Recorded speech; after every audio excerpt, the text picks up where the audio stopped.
Shall we begin? You are now listening to an altogether less fashionable variety of soccer podcast. Broadcasting live from the capital city of Columbus, Ohio. Welcome to ACES Radio. I got the new wings with the Zima flavor sauce. I've given this no thought whatsoever. Hashtag probably riding cock. They're in your face, they're a little different. I think it's super cool. I love them. Jamie, you ignorant slut. Hold on to your butts. Now, here are your hosts, Morgan Hughes, John Zadar, and Darby Snarpus.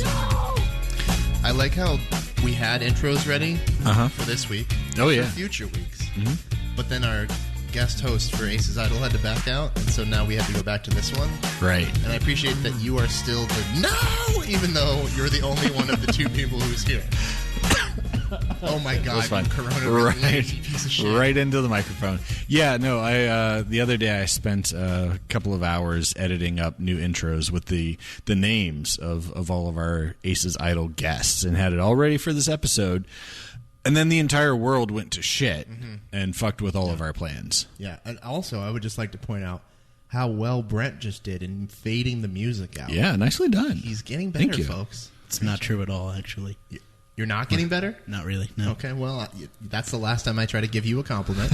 John, you can't get better when you're already perfect. To be fair, it'll be the last time he deserves a compliment. So, well, to be fair, I hope this is the last time we ever do this show. So, greetings, edgelords, bezlords, and shitlords.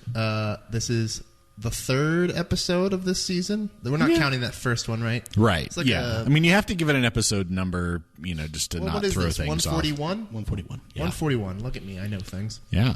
And there is plenty to talk about, although a little bit different than what we usually talk about, given that there's not going to be a game this week, Darby, but we'll get into that later. Yeah. Those of you who like to listen to this podcast, all five of you, we are going to be the first podcast that actually gets to talk about what's going on, since all those other dumbasses record at the beginning of the week. And as we all know, everything happens on a Thursday. So right. I just don't get it, Darby. We've been literally telling them that for years. Right. It's like they don't listen to us. Well, it's just like they don't want to even be competitive in the market. Like, there's a crew podcast competition here, and we are always consistently winning it. I just don't understand. That's right. It's like, why even show up?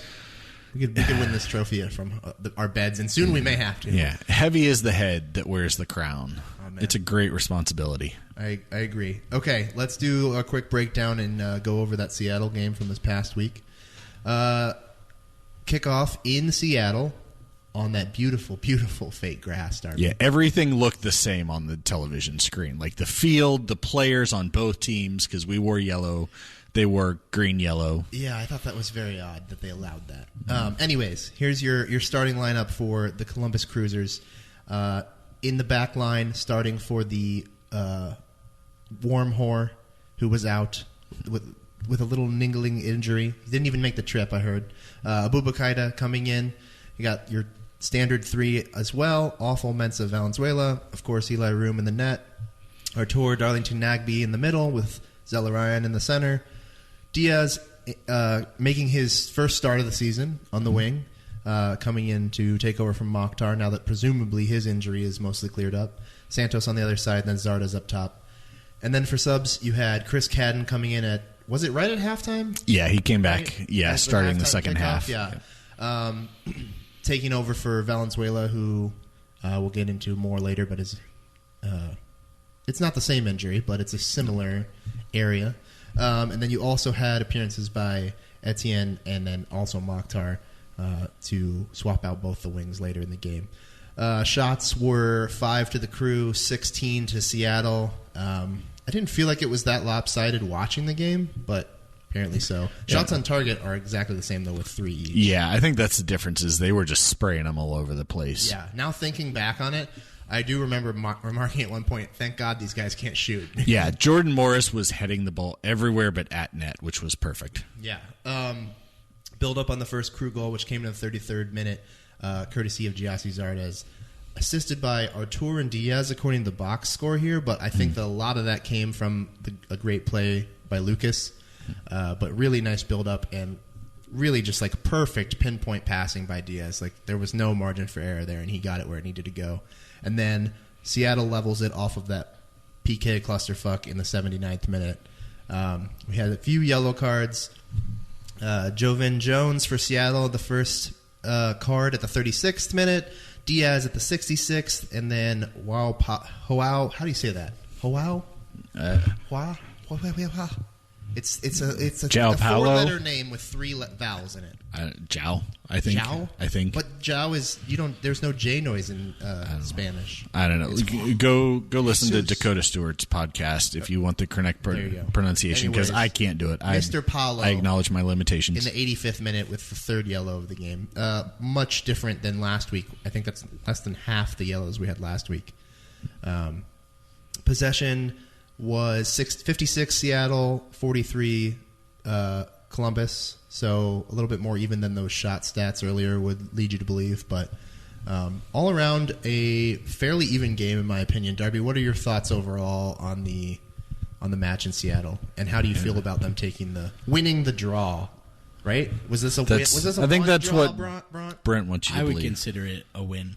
Okay. You consider it a win? But I saw you even though, Tony Galifo said this is a loss because you dropped points. Yeah. Did you drop points? I mean, I don't know. Well, yeah, technically you did because we were because you were in the right? lead. We were lead. Okay, Yeah. fine. But like, I'm going to consider this a win. This was a confidence boosting game for me. I feel better about the team after watching this. I think they played really well and they were the better team on the field. Yeah, so that's interesting. Like all the offensive stats as I'm looking at them now are very lopsided. I mean, the crosses 37 Seattle, 18 Crew. That's wild. Corners, that is wild. Corners 10 Seattle, 1 for the Crew. I don't feel like the game as a spectator felt that mismatched, and that's why I think the most interesting and most accurate stat up here is the possession, because it's more even than the rest of these. I think. Yeah, I think a lot of Seattle's possession was relatively empty possession. As you can tell from that huge cross number, like they were generally getting pushed out to the wings in less threatening positions. And I don't know how many of those crosses were successful, but I don't think it was a very high rate. So let me tack onto that. I don't know how they categorize crosses, but duels one there is 50 for Seattle, 59 for the Crew. Are those just on the ground? Is that what duels are? Just ground based, like one-on-one guys? I can't think so, because those numbers seem pretty high for just ground. But I admittedly don't know. I have always assumed that duels are just instances where it's a 50-50 situation. Thank you, Brett. You can turn your microphone off if you need to do that. I don't know if that would have mattered. I think a microphone over at Brewdog would have picked that up, which you're not supposed to be there, Bront. So please don't go over there again. Okay. I think that it's safe to assume that duels are any time that it's a 50-50 ball. Mm-hmm. Which, if so, then that seems to be a good stat, because we basically beat them to 10 more duels. We won 10 more duels than they won. Also, tackles are 4 for Seattle. Tackles 1, 4 for Seattle, 13 for the Crew. Clearances 11 for Seattle, 33 for the Crew. So it sounds to me, based on those stats, that we were winning a lot of the 50-50 matchups, the ones that are important, the game breaking, the tide shifting kind of things, the possession changing instances were going in our favor based on those, is what I'm taking from that. Yeah, I think this is definitely one of those that maybe the numbers on the screen just doesn't tell the whole story. Because it felt like a game we had comfortable control of as you were watching it. This wasn't a game where you felt especially nervous, and I sort of had the impression that we were coming in playing with house money. As I said in the last episode, coming out with a 1-1 tie for me was like a best case scenario, but the team didn't play like they were bunkering and playing for a point. They came out aggressive. They had some really strong play. We saw a lot of this last year, that the team wasn't necessarily winning the possession percentage, but getting better results, especially late in the season. In some ways, it was the opposite of Berhalter ball, where it was possession almost more than anything else. And he's like, oh great, we won the possession battle again in a 1-0 loss. It felt like they had very useful possession. I think Artur played certainly. Stats, just FYI. Yeah, that's what I'm saying. Is like we didn't win the possession, but we did more with it when we had it. Sure. It was useful possession. Right. Back to your thing earlier where you said it was empty possession for Seattle. Yeah. All the time. Yeah. Artur is making really good runs and making good decisions, getting very involved with the offense. He had 11 tackles in the game. And that's, he got that hockey assist, secondary assist. 11 tackles, it says we only won 13 the whole game there. Mm-hmm. So if that's to be believed, those stats are both correct, then that means Artur did, 95% of the work there? Yeah. That's a big deal. It just, the way the team played, if this is what Porter ball is supposed to look like, it was well executed. Obviously in the long run, you hope maybe for a few more shots because 5 total shots? 5 total, 3 on target. That's a good ratio. You like 60% being on target, but 5 shots, you're not going to score a lot of goals. 16 to 3 on target. Yeah. That's probably still an area that's a little lacking, but hopefully that comes with time. So this is another thing to build off that stat thing there. It says we took 5 shots. It says 3 are on target, 2 are off target, but then it says Seattle blocked 6 shots. So I don't understand if are they. So MLS if a shot statistics. is blocked, does it then not count as a shot? So theoretically, did we take 11 shots? You see what I'm saying? Because then it says we blocked 0 shots. It says they only had 3 on target, 7 off target, but they took 16. So, I don't know how this math works. Oh, no. Okay. So, as you're looking at it, they took 16 shots. Right. 3 were on target, 7 were off. Yeah. 6 of them were blocked. Oh, so that adds up to 16. So they didn't block 6 of our yes, shots. They that's had a 6 poorly of their shots blocked. Yes. That is a bad way to it should say shots that. blocked instead of blocked Yes. shots. Okay, Yeah. I see. Yeah. All right, that makes sense then. Okay. Other big moments from the game, other than the 2 goals. Well, one of the goals is related to this, but 2 VAR decisions on the night. What are your thoughts on that? We'll go to you real quick, Brent. What do you think about the first one, the goal called back for Seattle? I don't know that I know the letter of the law well enough to. This is offside. The offside. Letter of the law of offside. That's what. I thought it was pretty blatant. I guess I didn't. Did you not know? I didn't realize that was an offside call. I thought it was for something else. Yeah. No, so it was an offside call. What's the guy? It was Ibarra. Yeah, right? Yeah.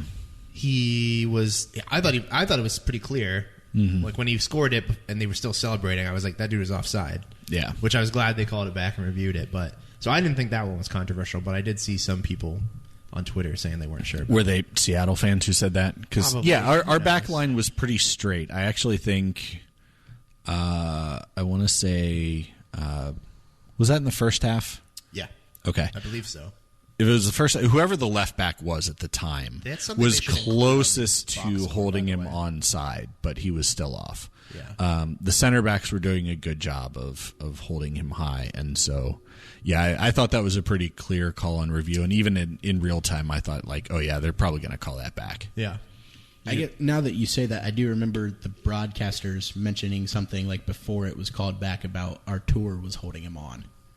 Okay, yeah. Whoever was playing on the left flank was closest. Whoever it was that was out towards the ball was the person who was keeping it tight, right? I think so. That's what I'm remembering. Anyways, he was definitely off. It wasn't one of those hairline type things. So I thought it was a good call. The more controversial one later, people have their opinions about this kind of stuff, but it was called back. Room saved the initial penalty, but they got to take it again because he was off his line, which he was. He was off his line by at least a foot. What do you guys feel about that as a rule in general, and also as a call in that situation? You want to go first? Sure. Ron's full of thoughts tonight. Okay. Yeah. Ron, should we not cut to you at all tonight? No, it's fine. I don't particularly like that rule because I don't think the way it's spelled out is clear enough. Mm-hmm. I think it's a hard thing to it's too much of a judgment call for something that you have to go to VAR for. So you think that it should be? Do you think it should be amended so that it's a call that you can really truly make in the moment? Yeah, because it is a hard thing to eye, right? Right. Like if it's not, and I think this would be a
hard thing to put into a rule. But like, if it's not something where it's super obvious to you at the time, like we probably don't need to go back to VAR to look at that. Like if he steps off by a toe, like that's not something that you need to go to the video to overturn. Yeah. Okay. Yeah, this is one of those weird situations where VAR absolutely got the call right. If you have the freeze frame on the moment that he hits the ball, Room is off his line with both feet. And the rule is you have to have 1 foot on the line. That being said, Brent's absolutely right. If you play that at regular speed, can a referee even see that he's off his line in that fraction of a second? So, like, I don't know if the ref just decided an offside call, right? Yeah, it's like exactly. an offside call where and some people you're watching the primary target, in this case being the goalie, and assessing like when the ball gets struck, basically with your peripheral vision. Right. Yeah, and some people have criticized VAR for that, in that, you know, that freeze frame allows you to see, okay, this person is offside by literally 1 to 2 inches. In the run of play, did the human eye of the referee see that? No. Well, in the run of play, does 1 inch make a difference even? Right. That's true. You know? Is it functionally right. The tie goes to the attacker kind of scenario? Like, which if it's is how that rule is offside is supposed to be. Yeah. Yeah. My comparison for that day was earlier I'd watched the Arsenal West Ham game. We literally sat there for over 5 minutes. Meanwhile, on the screen, the refs reviewing it, the announcers have like the little, it's like the measuring thing that one Twitter account uses, where it's like, oh, his fucking toenail was a quarter of a centimeter past this guy's toenail, but like his dick hair was also like over here, and you're just like, what? Yeah. This is such inconsequential measurements that it doesn't matter. Yeah, I guess the one difference is offside the offside review can be affected by the positioning of the camera, and like there's a little more math and angles that goes into those estimations. You could see that Room's off regardless of the angle. Like it's not quite as cut and dry. I mean, you can see like, okay, his heels are several inches off the line in a rule where they shouldn't be at all. So I have less of a quibble with this, and I'm not mad about them ruling that, you know, that's a retake. Okay. So I think that we all are pretty much in agreement that it was a good call by VAR.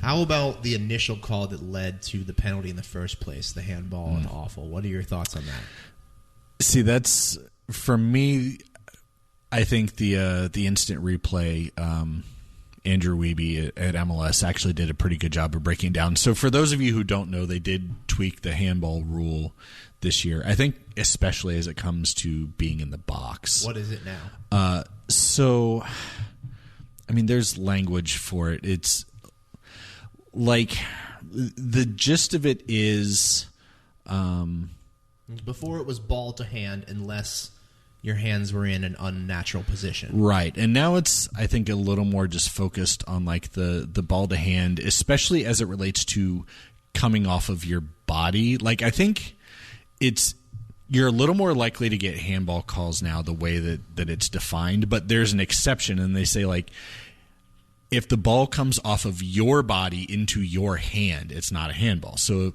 you try and play it.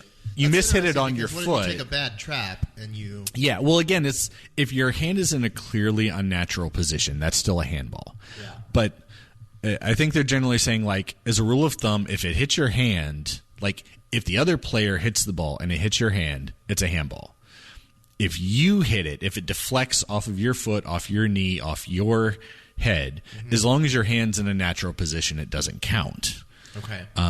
And so the argument in instant replay was, in the act of Awful bringing his leg up, he also has to bring his arm up to get out of the way of his hand. Well, and like it's a balance things, right? Like a human being has to adjust their other limbs to make up for so that you don't fall on your head in the middle of the process. So the ball comes off of Awful's knee into his hand, which is only moved because his knee has also moved. Right. So by their interpretation, it should have been overruled.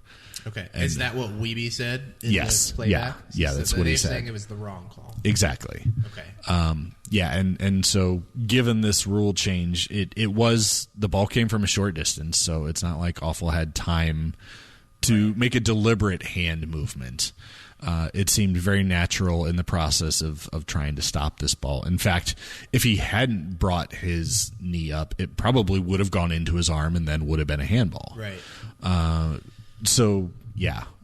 Interesting. I think this is one of those scenarios where we're better off with it being made with like human beings making judgment calls here, because I think I agree. I don't think it should have been called. But when you look at the entire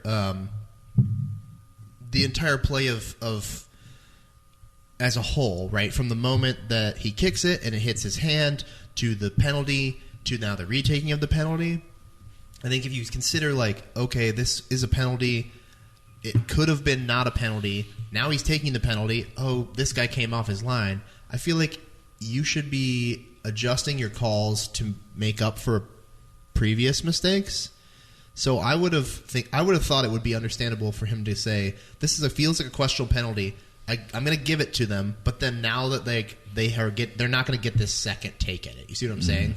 Like, kind of balance out your calls over the course of the game. That seems like a dangerous area to go into. Like, but people do makeup calls all the time, right? I know, like, but they shouldn't. Like, that's the thing that like people say all the time is you can't do makeup calls. I know they do, but it shouldn't be a thing. Like, once you make a mistake as a ref, you should have to like just shake that off and then call the game to the best of your ability from there on. So you don't you would rather intentionally be doing. So you would rather every act be viewed from a neutral, clean slate. Yes. I know what it's about not an really instance possible where they because, continually you're make dealing the with wrong people. call over and over and over? Well, the thing they're is, just they don't. bad and they need to not have a job. Yeah, because they probably fair. at the time don't believe they're making bad calls. I mean, if we're honest, I don't know. he may go back. Come on, you do things all the time and you go, that was the wrong choice. There are Sure. plenty of refs that realize that the call they just made was terrible. And that's how we end up with them giving makeup calls. That's Right, what yeah. VAR But they should be shouldn't. for. Like, they shouldn't. My opinion. Well, and didn't they review the handball before? Yeah. So it's weird that they reviewed it and still gave it. I mean, the Given conspiracy the explanation of the rules. Yeah, the conspiracy theorists would say that Marufo has a rage boner against us and a sexy boner in favor of Seattle. I think they win about 60% of the games they play that he refs, and we've won. What is like his 2. attachment to Seattle? Nothing that I know of. I'm not a conspiracy theorist. I think, especially with small sample sizes, sometimes you just get weird numbers like that. Yeah. And also, Seattle. You're a datamans. Right. Seattle's also a good team. So if they win 60% of any game with any referee, I'm not shocked by that. Yeah. But yeah, I know there are some people out there who like to think that, like, oh, this guy loves the Crew or this guy hates the Crew. Sure. What's the ref who lives up in like rural Ohio that everybody says is in favor the one of that us? Owns that shitty pizza joint? Yeah.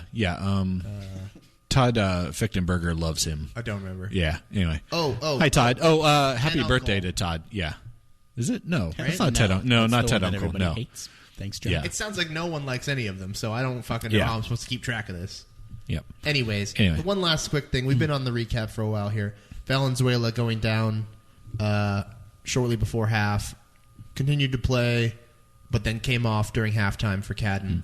Are you concerned? We've now got, obviously, more information since the game of what that injury is, and now we're not even playing, so it doesn't even necessarily matter. But is not necessarily this injury itself, but the potential for recurring injuries, because it's the same knee, right? Same knee, different injury. So this is a torn meniscus, which is he blew his ACL last year. So this is a much quicker recovery time. I don't think we all have, of course, that gut reaction of, oh shit. I mean, when he went down and he was grabbing his knee, I don't think everybody had that thought. This, isn't a severe injury, but I don't know. I mean, people go without even getting it repaired. Sure. So, yeah. Yeah. he's not having surgery. Like this is not a surgical. Just a thing that recovery. Heals. Yeah. Well, he's having a scope done. It's already been scoped. Right. That's a surgery. That's a surgery. Okay. Yeah. But I mean, they're not repairing anything. Like, well, I mean, that's what a surgery does. What scope is. What did they do then, Bront? They just looked at it. They put a camera and they're like, "Yep, it's torn. See ya." You know what I mean. I know like meniscus are very pain in the ass kinds of injuries. Yeah. I know lots of people who have gotten them. Granted, none of them are professional athletes, but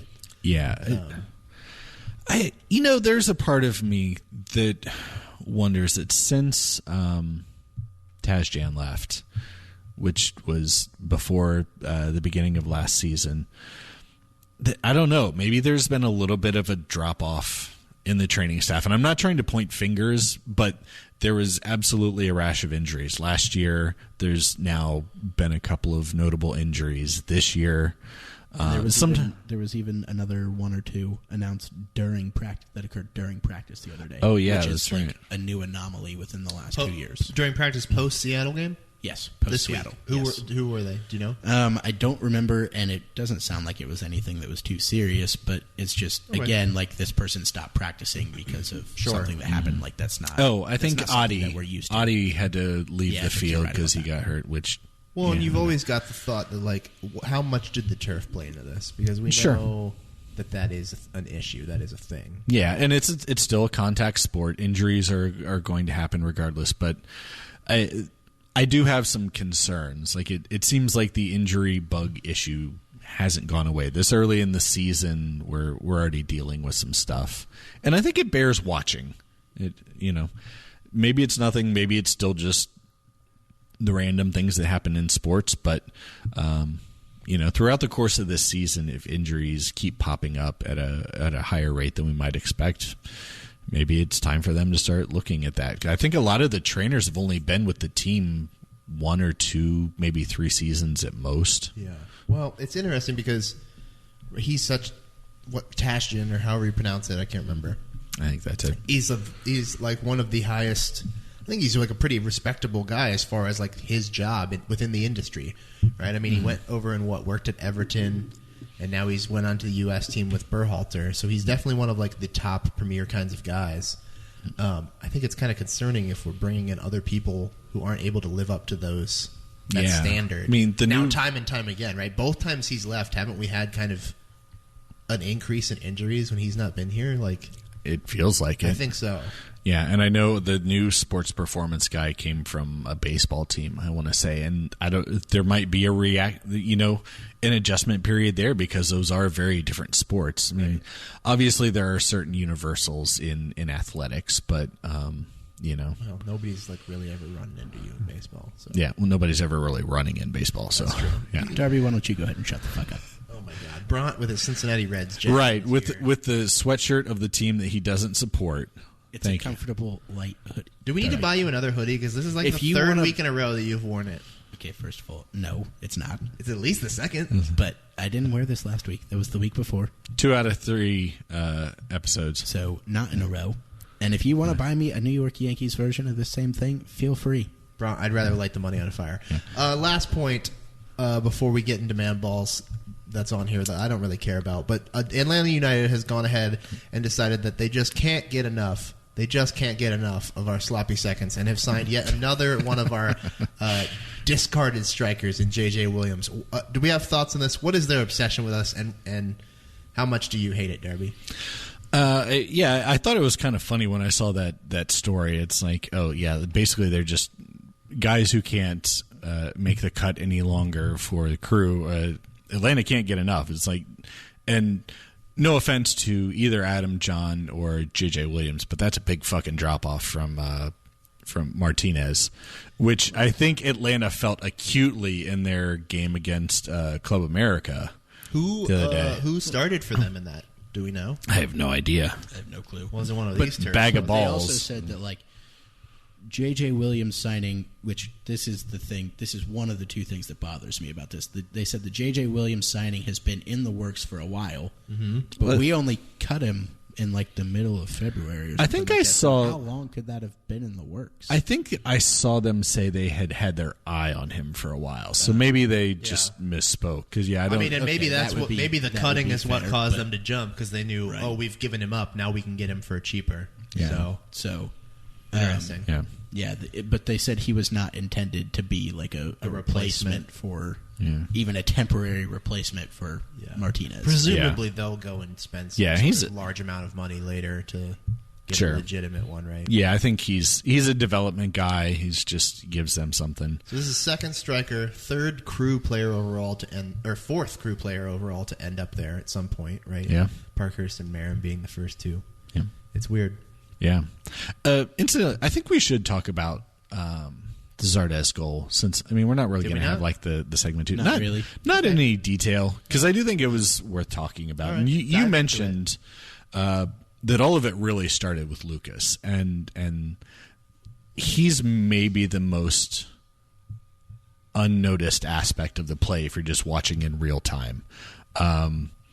At the point at which Artur gets the ball, it comes from Lucas in the first place, who he starts making a little bit of a run and passes to Artur, who then immediately turns and gets it to Diaz. Like that good, fast movement that we were talking about last week that isn't necessarily always there. Like that was one of those times that they changed the point of attack very quickly and got it to the guy in the best position. When you can say that is... It's not attacking through the middle like we talked about, but it was built through the middle. Yes, absolutely. I mean, they were, 20 yards out when he dished that ball to Diaz? Yeah, their defense actually was relatively compact at that point because I think Artur's a little bit outside the 18-yard box when he made that pass. And when Diaz receives the ball, Lucas makes a run at that point. So if you get a chance, go back and watch the goal.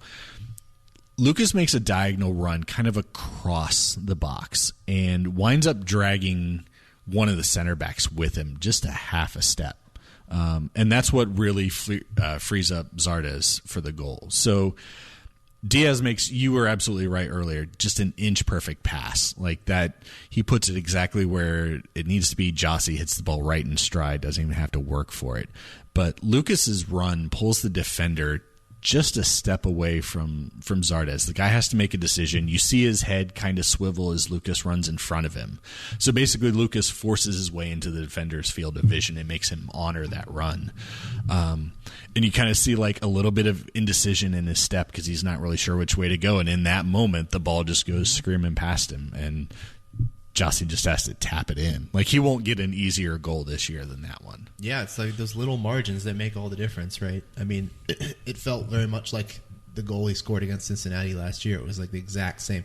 Crossed it from the exact same spot. He finished it in the exact same way on the back post, and like it was beautiful. It was beautiful. But yeah, I mean, Lucas does the grunt work to get the ball through that challenge there in the middle and over to Artur, and from there it was just an easy distribution for him, and then Diaz does the most impressive part, quite frankly, in my opinion, with that cross. But yeah, it's good to see that kind of interplay between the forwards and the midfield, because I don't think we have really gotten a great look at that yet. Yeah, that felt like chemistry in that moment, where everybody knew where everybody else was going to be and what their role was and how they could contribute. There was no thinking, there was no hesitation, there was no, okay, what's the right move right here? Everybody just seemed very instinctual in where they were going, what they were doing. Yeah, to contrast, there had been a point, I can't remember if it was after the goal or before the goal, but there was another great build-up with a lot of quick movement,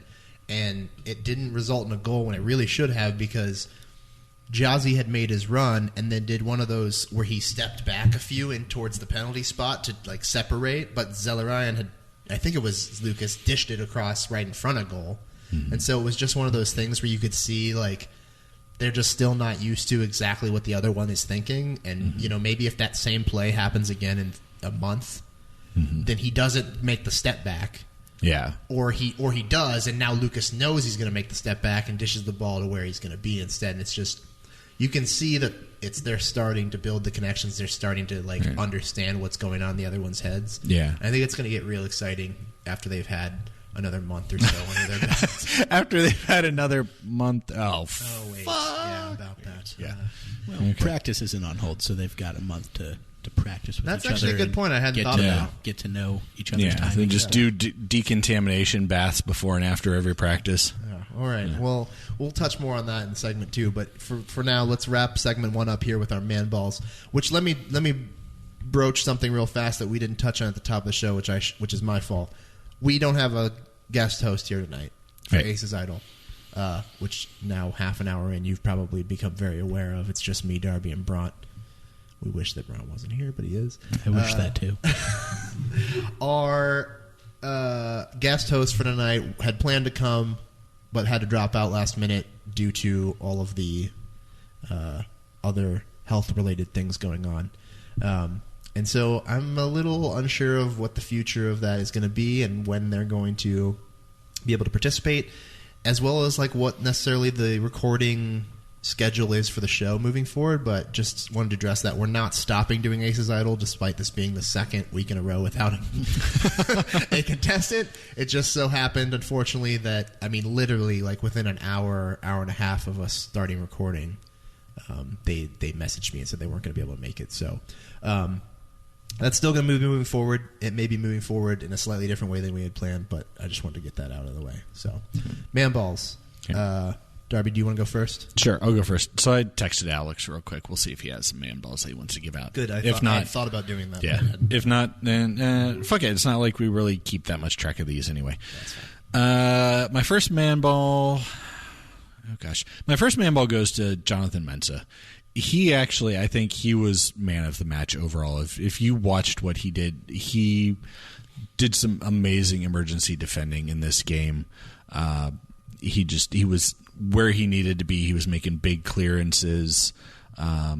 He was getting a lot of turnovers. In fact, this game is probably pretty ugly if he's not in there. I think once with him in there, playing at that level, and Vito back being healthy, I think you can make a good case that that's the strongest center back tandem in the league. Because the two of them at their peak, I don't know if I can pick two other guys who are going to be playing better than them. And Mensah really showed it today. I think this was maybe the most complete game I've seen him play. And this in his entire career? In his entire career, yeah. I think that's fair. That's fair. Yeah, it's exciting to see him thinking about the whole trajectory of his time here and where he's at now. Yeah, I mean, that first season, we were all like, is this guy going to make it? I mean, I was like, oh my God, he sucks. What did we just do?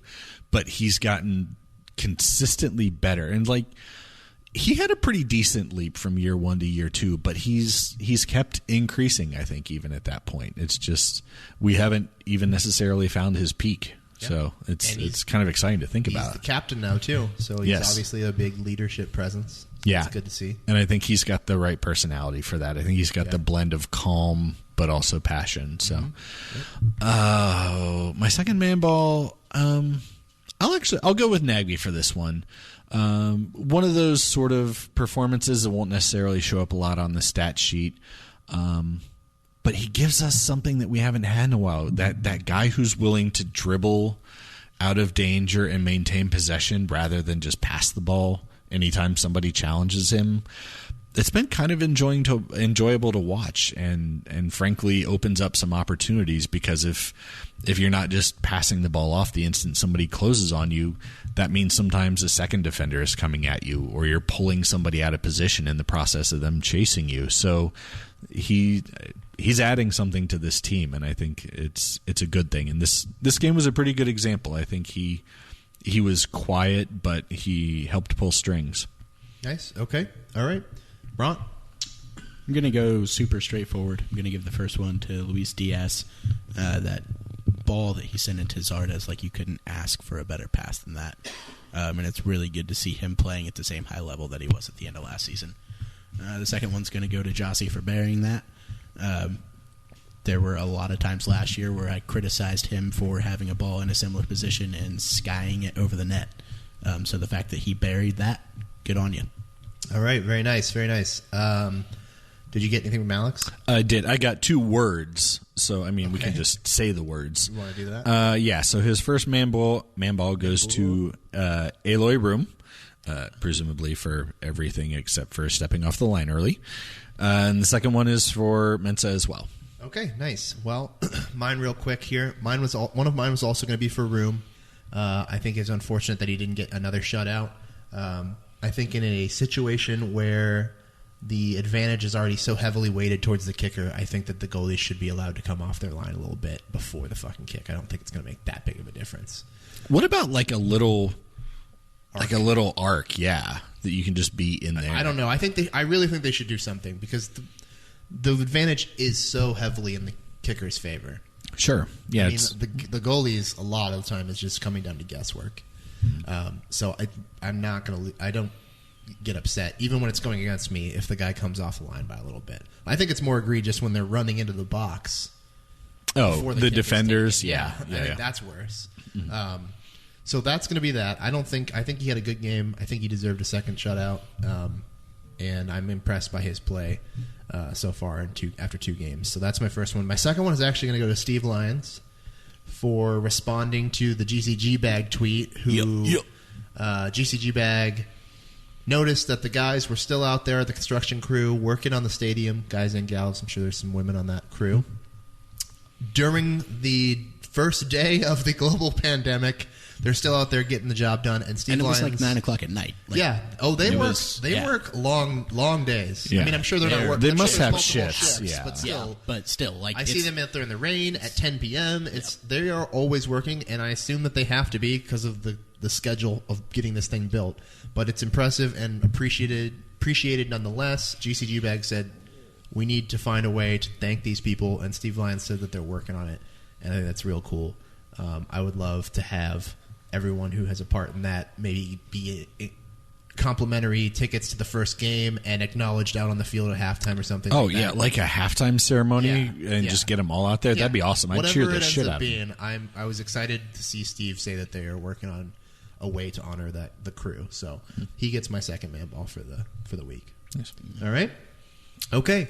Well, that was a pretty good segment 1. We're not obviously going to do a segment 2 since there's no one here to do the What's Your Kink segment, which I think is what we've officially titled that now. Unless you want to say something real quick, Brent, about what your kink is in segment 2.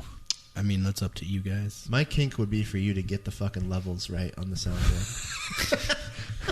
Can't really help that one. Do we want, they are what they are. Well, no, Brian. If you want to talk, we can do a quick segment 2 if you want to talk.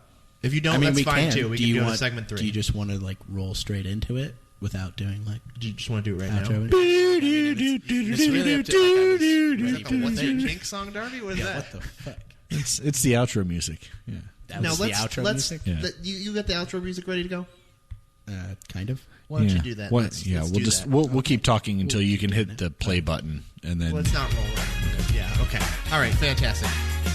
We are getting better. Not as much every week as I would have hoped, but we are slowly improving. Yeah. So okay. Thank you. Maybe we'll be back with Brent, and maybe we'll decide that we don't actually care what he has to say, and we'll just go to segment 3. But either way, we will return. You're listening to ACES Radio.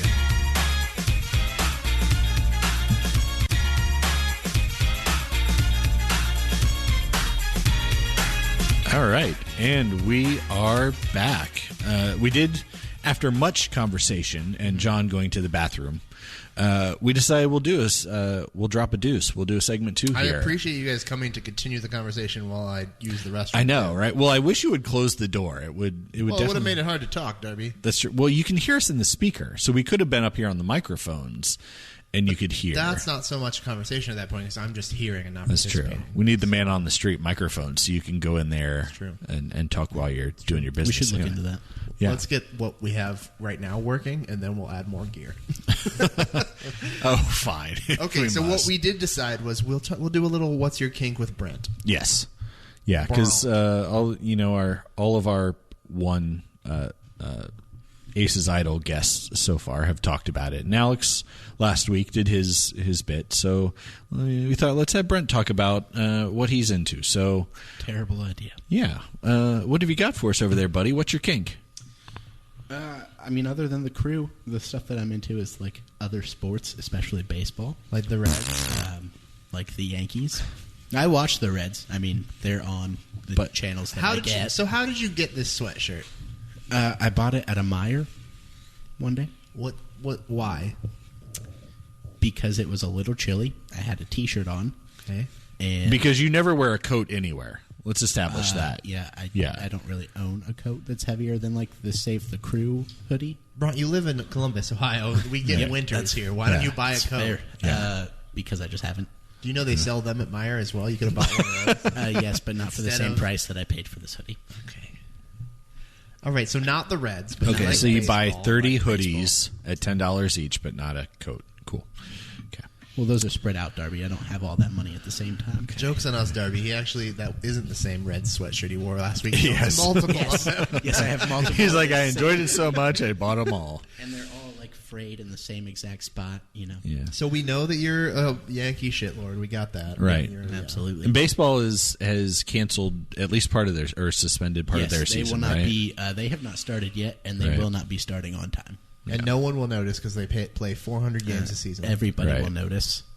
It's a big deal. They'll be playing in empty stadiums just like they already Normal do. season Yeah. games, yeah.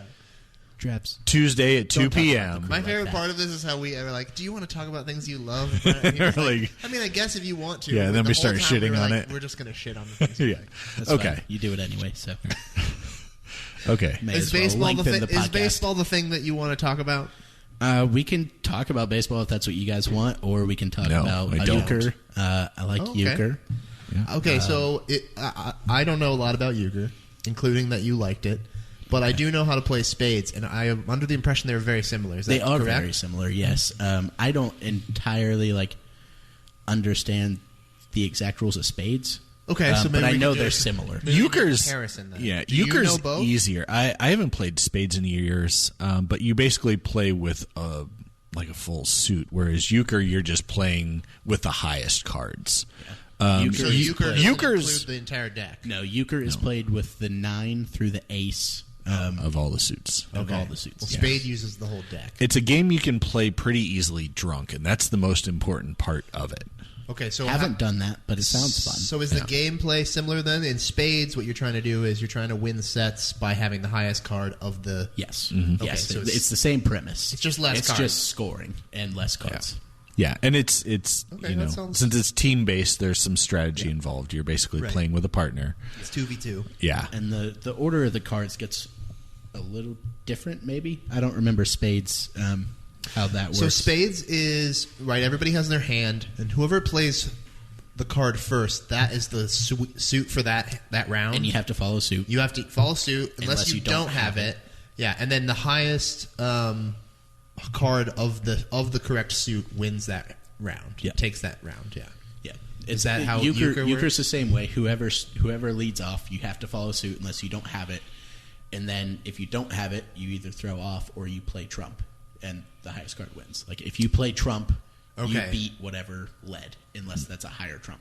So that's And that's not related to the president, just so everybody knows. Right. So Not. in spades is always like trump, right? Right. So a two of So- spades beats an ace of anything else.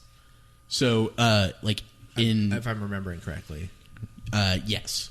Yes. So is And that the same? So what is trump but and how is it decided in euchre? in euchre, trump changes like every you call hand. it Yeah. somebody. So basically, like So the cards that are left over after you deal, it's called the kitty. Those are the 8 through 2. No, those just- are out. You don't use those at all. Those play no role. There's no role for those. They're just gone. So after you deal, you have 4 cards left over. You flip the top one up, and then you go around the table. If somebody wants that to be the trump, they'll tell the dealer to pick it up, and that suit would be trump. Okay. If everybody passes, it goes back around, and you can call any suit except for the one that you just turned over. Interesting. Okay. And then do you play screw the dealer or do you redeal? I always play screw the dealer. Okay. Yeah, So I if like passing on. so screw the dealer is basically if nobody has selected Trump even in the second time around, then the dealer has to declare something as Trump. So Even if they don't have a very good right, hand. if you've got a if you've got a garbage hand, them, I would think giving Yeah, them if- the choice of control. yeah, because you might It'll get back to them, and then there's a way you can play where they can pass on choosing, and then they just lose their deal. But if they don't, if they don't have a very good hand to call it on, like they don't think they can take even 2 tricks of anything, Right. Then they don't want to call it, because if you call it and you and your partner don't take 3 of the 5, you lose 2 points.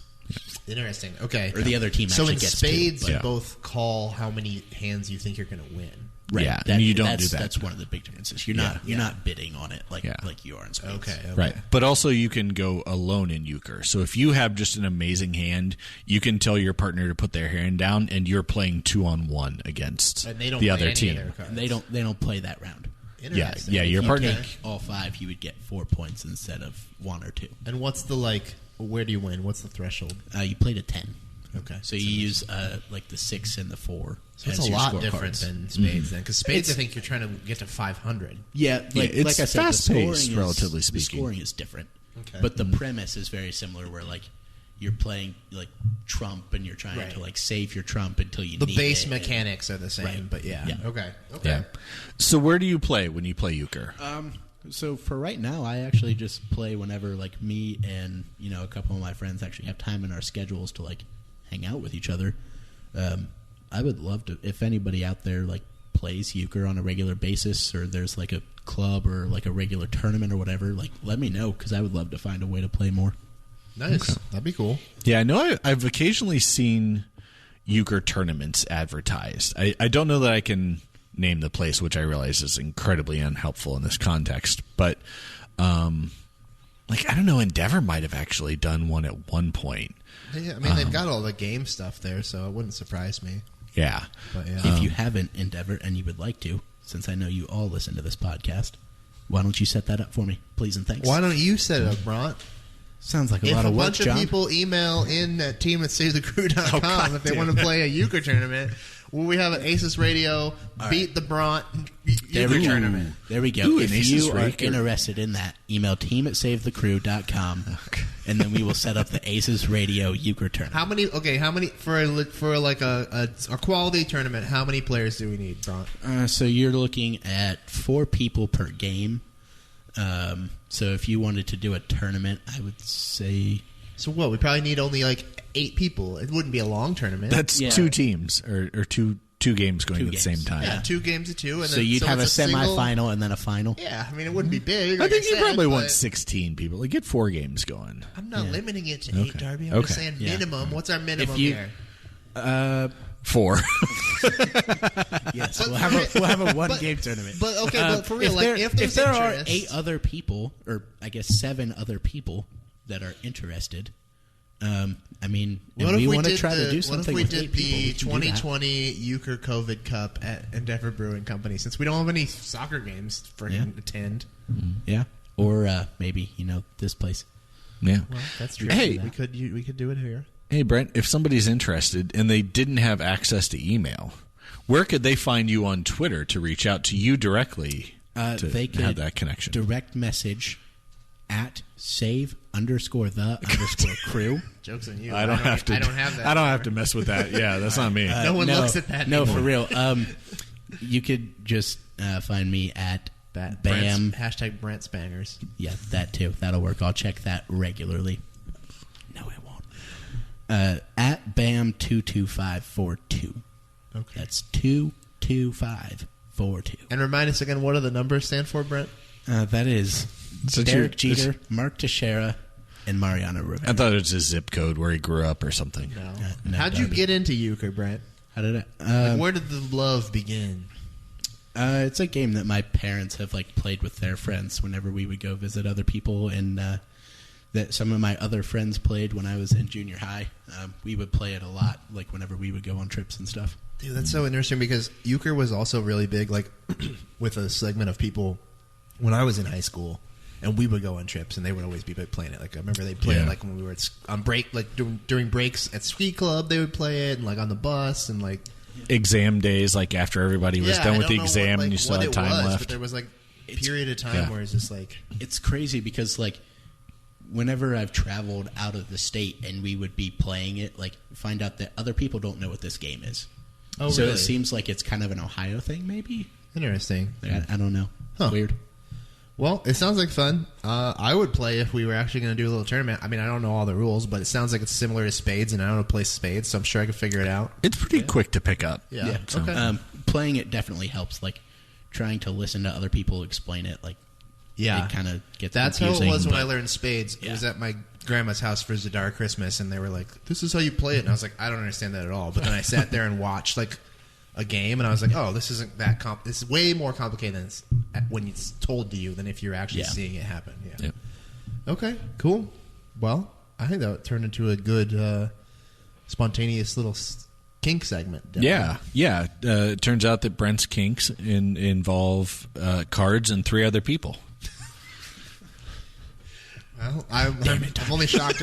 I'm only shocked by half of that, but okay, cool. Well, that was a good segment too. We can roll into our segment 3 here, which will be a little different because no game preview, but we'll still be doing the hot takes. So, thanks for joining us for the kinks.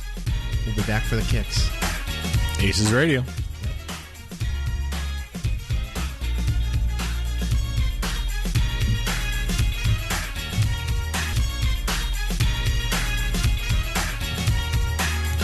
All right, well, we're back here.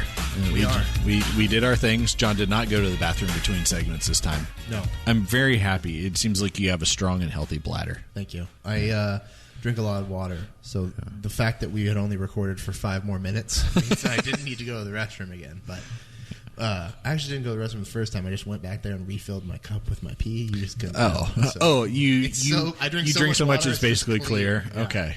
But I didn't want to do it in front of you. Okay. I mean, they do have water available here at Close Quarters Social Gaming Club. Right, but have you heard there's a pandemic, Darby, and that water might be contaminated? Oh, so you're already the only safe water, the only safe your own fluid urine? is my own.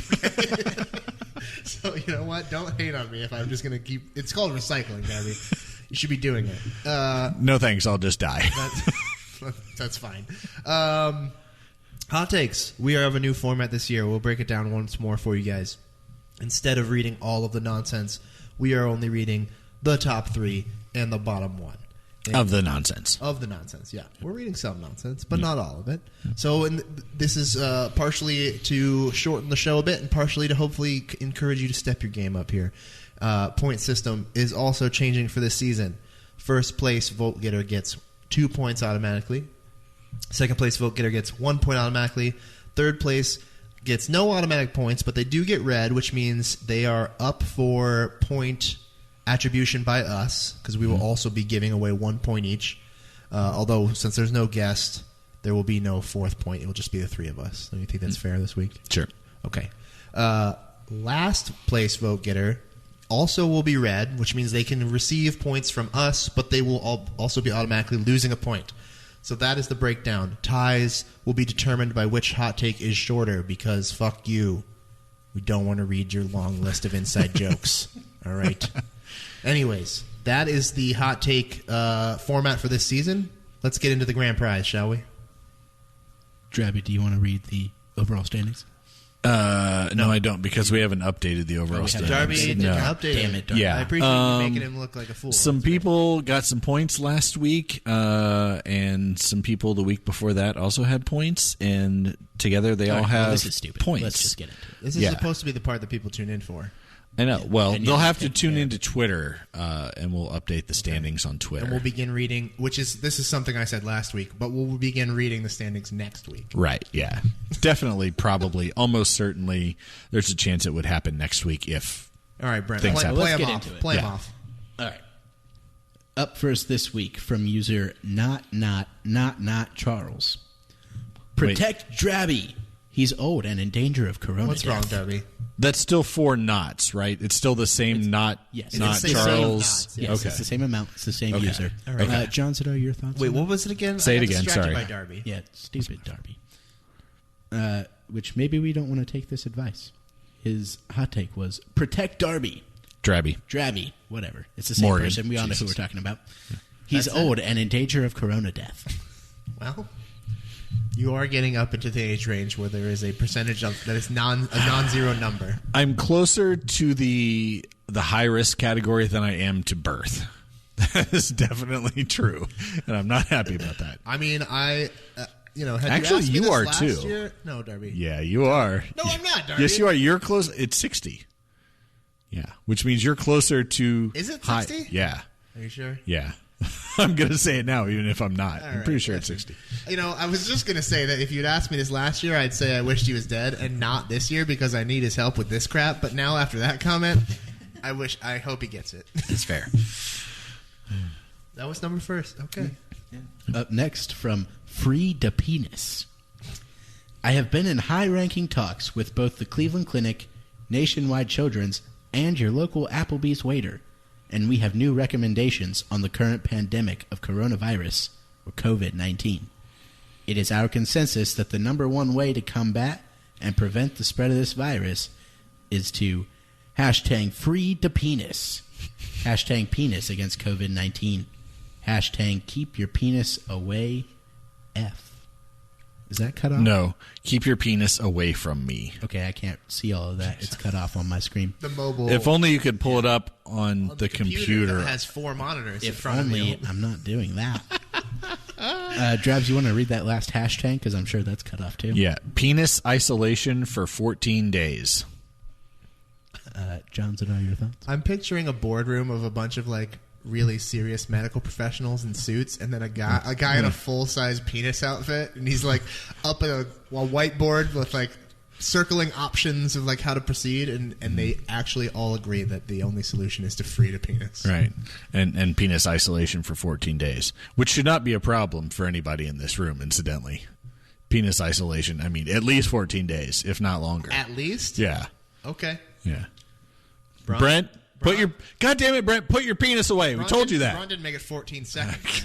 I will not. Seriously. They just said the only way to combat this thing is to free the penis. Yeah, but then they it said says penis isolation. I'm getting mixed messages here. That's true. That's fair. The Applebee's waitress clearly has a different Just opinion. when you I would thought also- that we could trust our president, I free would the also penis like gives to think, conflicting messages. Let's talk about the fact that it said he's been in talks with both the Cleveland Clinic, Nationwide Children's, and the Applebee's. Yeah, waitress. there's a That's more than grammar. two things. Yeah, it's not both. So it's not great.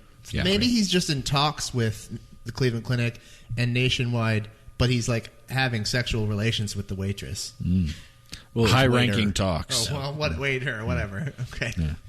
Interesting. Well, I don't know what I should do with my penis now. I was told to free it, and I was also told to keep it isolated. Maybe it's a little confusing. Okay, so you're supposed to maybe you free it, but you keep social distance from any other penises. So you pull it out and you walk down the street and you give me 6 feet. Back those penises up. Give me distance in accordance to my girth. That's fair. Well, Yeah. people would be real close to you then, Darby. They would be closer than they normally are. No, actually. 6 feet. It's He from said what girth, not I'm length. told. Yeah. That's true. That's true. He might have a very girthy penis. It doesn't mean it's long. Yeah. Doesn't touch the bottom. It scrapes the shit out of the Inch long, sides. 3 inches wide. Rest, Morgan. Okay. All right. That's great. So we have a two-way tie for third place. So under this circumstance, we read them both. They're short. You should count the characters. One of them is Technically our definitely- rule is the shorter one gets read. just Yeah, right. I, Shorter I one. said that. Yeah, yeah. Okay, well, we had talked about just reading them both. Well, Darby just doesn't yeah. fucking know the rules. I This drink was a- his then tiebreaker that he came up yeah, with. I to drink the a lot. tiebreaker. Third place is going to go to user Lamborghini. Everything happens on Thursdays. Darby Schnurfus, your thoughts? Can confirm. That's why we record on Thursdays, you stupid motherfuckers who do podcasts other days of the week. I have nothing to add. Nothing to Nope. Okay. What's our last place person there, Bront? So last, with -3 votes, comes from Lazy Kobe's. Like Kobe, like Kobe, as in like the basketball player, but a few of them. but more than one, yes. Lazy Kobe says, my cousin told me to listen to ACES because the annoying guy is gone, and it's actually a good show now. He was right. The annoying guy is gone. John Zadar, your thoughts? Well, first of all, rest to Morgan. Okay. Yeah. And second of all, welcome. Thank you for listening. Please make sure to subscribe and rate us on iTunes and anywhere else that you might be able to leave a rating for us. That's great. Well, we welcome you back. That's interesting. So he came, he heard Morgan's voice, and he left. And now that Morgan's gone, he's returned. I wonder how many others have done that. Probably a lot. That's a good question. I heard Morgan and left. Well, Pam, for one. We should Every one of his family members. We should check our listener numbers. Maybe they've spiked by like thousands. Maybe that was the thing that was really keeping us from getting like. I was holding us back. Yeah, like we're now going to be syndicated on 97.1 and stuff. Oh, are we taking Dave and Jimmy's morning show away from them? I don't know. But Well, they don't do they really still have a have morning that? show. It's Golic and Golic or whatever. Oh, it's the ESPN content Dave and in the Jimmy morning. is what? Oh, it's Hot 97.9, Boy, isn't it? 97.9. Yeah, that's right. Yeah. That Jimmy guy, doesn't he have like herpes? He's awful. He has a not great reputation with the ladies. I won't say anything more than that. Ooh, Darby's got some juice. Sup? Hey, Brent, how's it going? Why? You want to keep Sup? going with this story? Nope. right. No, I Sounds don't. interesting. Do you want to talk about your employer? Nope. Okay. Wait, is he your employer, Darby? What's he hire you to do? Or who does he hire you to do? Nope. Okay. Horses. We're not touching Is this that? how you got into horses? All right. Shut up. We'll move Moving on. on. Here. Let's award our points. So, who was it that took first place? First place Again? was not Charles. Okay, not Charles. 2 points automatically. And second place? Free to penis. Free to penis. One automatic point. No points for third place. Which was Lamborghini. Okay, and then last place loses a point. Last place was Lazy Kobe's. Lazy Kobe's. Okay, Darby. All right, I'm going with Lazy Kobe's. That actually did make me laugh when I read it today. Okay, so that's equaling them out. Well constructed. It was brief, to the point, and it made fun of us, and that's really what it's all about. All right, Bront. I'm torn here. Okay. I like the Lazy Kobe's one. It was good. Yeah. Right now, it's at Also 0 like the points. Not Charles. That was pretty damn good too. Well, Brent, you have to make a choice So here. let's okay? go with This isn't season Lazy 4. Kobe's. Lazy It Kobe's. was good. It was good, and I appreciate you listening to the show again. You know what? I'm not going to give it to Lazy Kobe's, but I did enjoy it. It was funny. Pandering works. Pandering does work. I am going to give mine to Charles. Not Charles. However many knots there are. But I do think it's fascinating that is this the third week in a row that the last place person has gotten 2 points? I think it is. So at a least. net of 1 point. Net Right, of one, but yeah. still. But two people have Pretty- voted for them. Pretty impressive. And some strategy there to be taken so- advantage of. I don't think anybody actually has negative points at this point because we've I don't sort of think so rescued them. If only we had a way to think- know, Darby. Yeah, if If only. only somebody was taking care of that. Tune in to find out, John. Someone started the spreadsheet and assumedly took it upon themselves to do God. that, and then did it. That's what they call a tease in the industry. Yeah, last episode. No one's calling that short, wide penis yours a tease. Okay. What if we did it blind the entire season and it was just a big fucking surprise to everyone the last episode? It's like, oh yeah, Darby- by the way. Darby, we're not doing that just so you can get out of doing Yeah, it. Darby, this is just you trying to. No, hear me out. We did. What and if? we decided we didn't like it? And then what if Brent adds up an entire season's worth With all the at points, once? yeah. No one record it and make Brent go back and listen to the segment for every fucking episode. Okay. Well, If only that's there great. were a computer right in front of me where I could have been keeping track of this I mean, anyway. based on the fact that no one's getting negative points, but then it's got to be pretty tight. I think so. Yeah. We'll I post think it on third Twitter place, so that you can maybe have the I'll be updated proven to be standings. wrong, but I think third place is really getting screwed. Like, even though they're getting red, I don't think anybody's voted for them yet. But that's kind of the point, right? But they could be. I mean, Yes, that's but that's what I'm They saying. like, are not funny you're- enough to earn automatic points, but they're up for contention. yeah, Yeah. Well, that's what I'm saying. That's what I'm Maybe saying. it's It's there's some interesting. strategy Yeah, there. It's interesting. If you submit late, I don't know. Isn't that kind of what yeah, I happened think last Gemini. week? Yeah. Yeah. You submit super late and then Yeah, you but- downvote yourself. But yeah, like there weren't many downvotes last week. This week there were a number of also- downvoted How many downvotes posts. did this week's last place have? This was negative -4. 3. Well, I have overall. -4. Oh, I have it as negative 3. Well, both Okay. of those still is not a lot. Right. Right. But there are also 3 -1s. How many submissions overall? I think there were 11 posts. It's not bad. 6, It's not bad. 7, 8, 9, 10, 11, 12. Riveting radio. Yeah. Got 12 Okay. posts with a few replies. That sounds pretty decent to me. I think this is working. I like it. Yeah. If you don't like it, tell us about it. Or Yeah. go fuck yourself, either way. Well, I'd like to hear if people aren't enjoying it. If people think that the old format's better and we're the only 3 people who like it the new That's way, true. then Yeah, it is universal here among the staff of ACES Radio, this is an improvement. So if you don't think it's an improvement, you have to let us know, because we're in our own little Twitter echo chamber. Yeah, we're in a bubble here. And if we close that door behind you, John, we would literally be in an echo chamber. We would, yeah. But that's the point of the changes, is like we're making them not just like for our own enjoyment and benefit. So if there's stuff that we're doing or not doing that you guys want to see revert or be done in a different way, let us know. Yeah, except for Nate Beckman. You've already given too much feedback. We've heard enough of you. Nate wanted to do the forecasting starting this week. We love you, but yes, Nate wanted to. Well, so he wanted to start talking. If you're interested in, go to his Twitter account. Yes, he posted like a projection of points, and then I think Matt Bernhardt pointed out that it needs error bars, and what I'll say is the error bars would be fucking huge this early in the season. But anyways, that is data that he is apparently sharing, so go and see it. We're not going to include it here yet. We'll bring the forecaster in when it's appropriate. Could you imagine if we talked about playoffs today and then we didn't have any games at all for a month? It seems extra silly now because when he originally posed it, we were going to have games. But now, hadn't changed since last week or the week before and the week before that. Yeah. So, anyways, okay. What a great segue. Oh, about that. That's right. This has been the competition for the grand prize. You don't have the music because we don't have it. Yeah. So we'll work on that. Maybe. We'll see. But we'll roll right into the big topic for this week and for the few weeks coming up.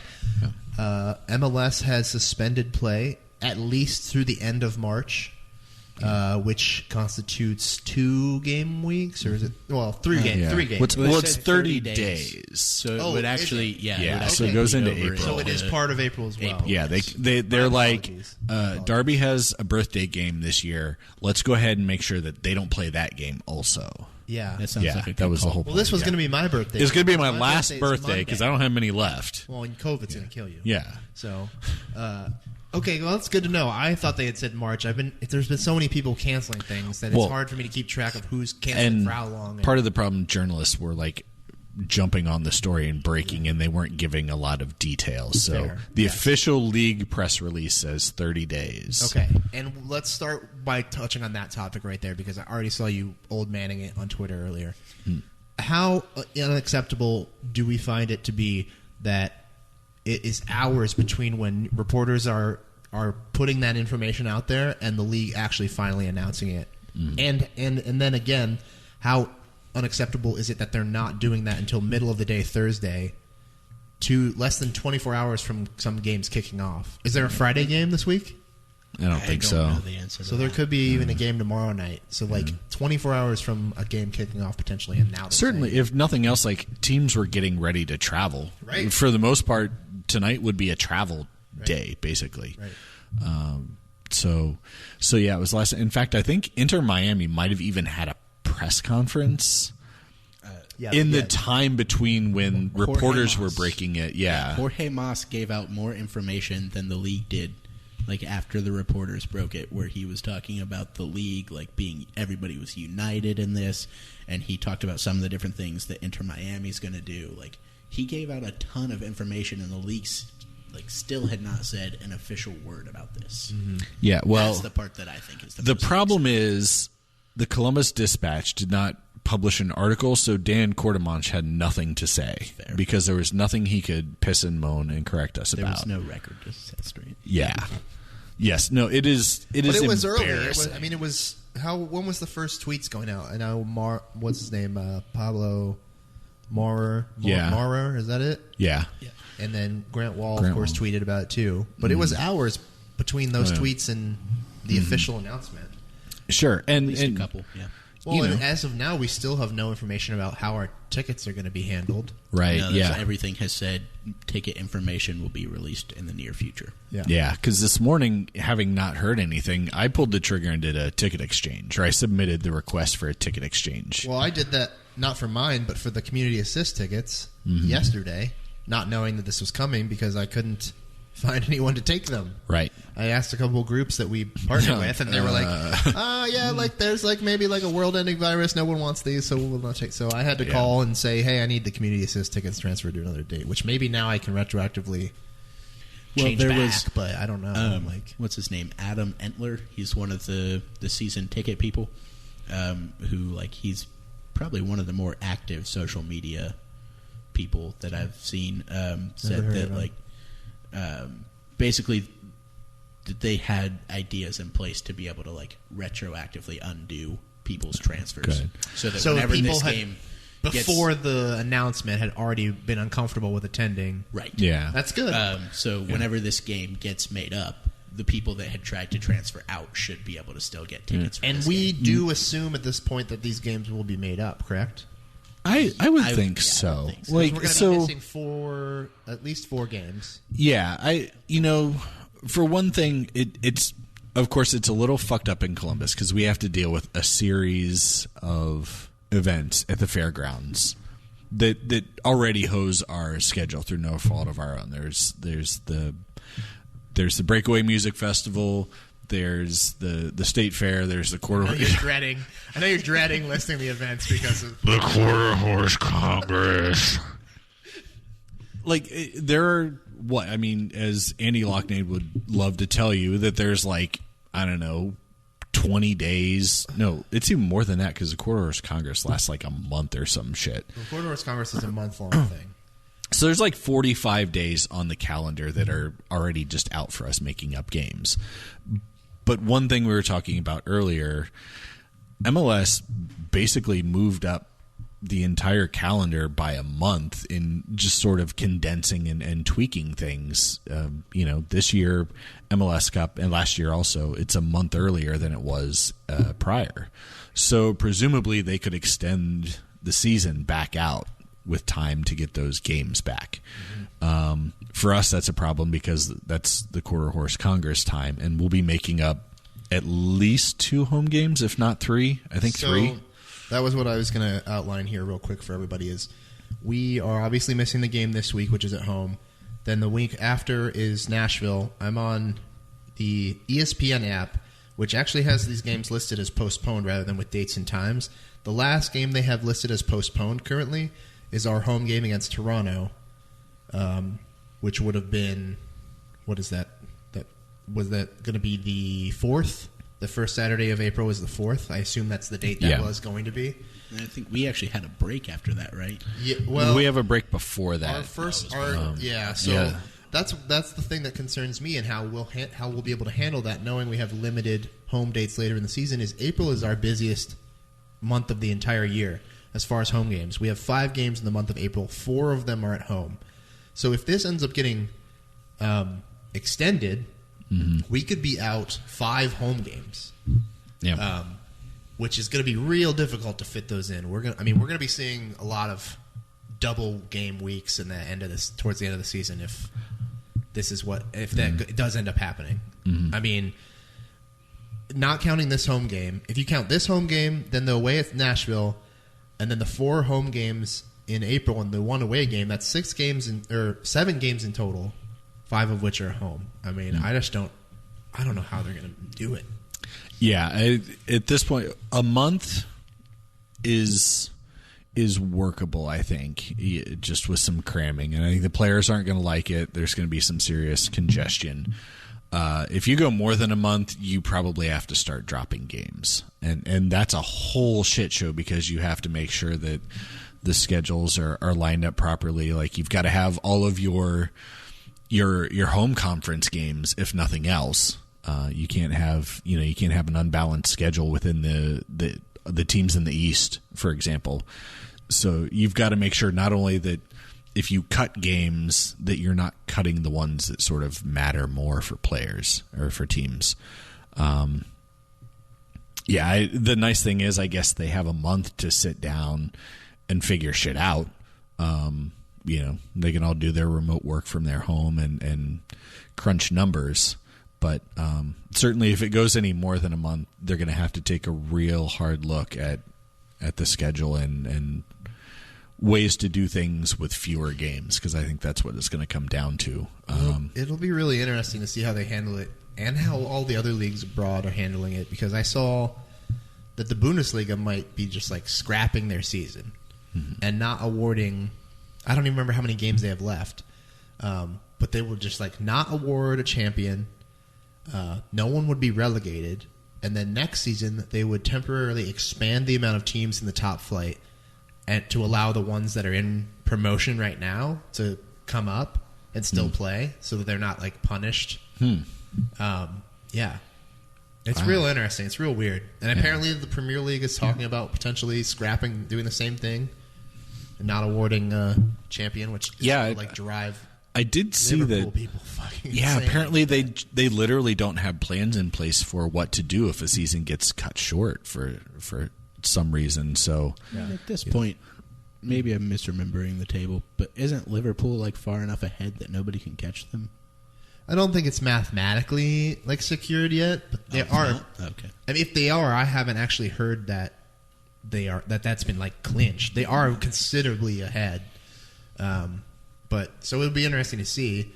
Like, it depends on when they decide to end the season, right? Yeah. Maybe they wait to end it for another couple weeks, and maybe that's all it takes for them to mathematically clinch the title, and then they can scrap it and still award it. That sounds like a best of both worlds type situation. yeah, like maybe Because you don't want to have to play not, empty stadium games to just get that point. Yeah, you don't want to have to not award a champion. What about Especially in a the season where Liverpool has been so Did you dominant. see Jurgen Klopp yelling at people for trying to high-five the players? Yes.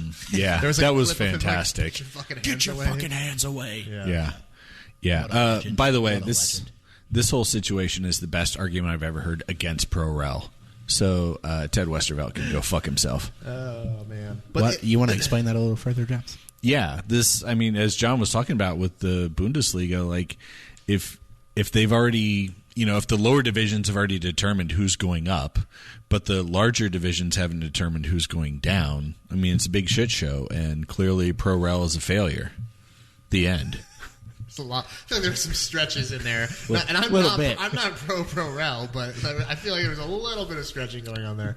But Fight me on Twitter about it. There you go. You heard the invitation. Also, email team@savethecrew.com. Yeah, I can send that shit right to the junk box. That's fine. Yeah. That brings up another point that I want us to briefly touch on. What do you think is the thinking in jumping straight from normal season to suspension of season and not trying to play games with an empty stadium? I think you see that Major League Soccer, they're following suit. The NBA had already done it.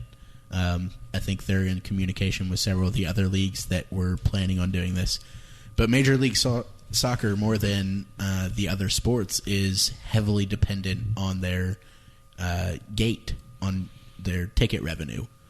It's not a league that's set up like Major League Baseball or the NBA or the NFL, where their TV deal is more of their income than ticket revenue.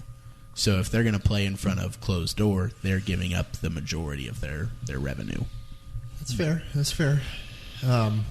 I guess I kind of assumed that the reason that NBA jumped straight to complete suspension was the fact that they had players who were like testing positive.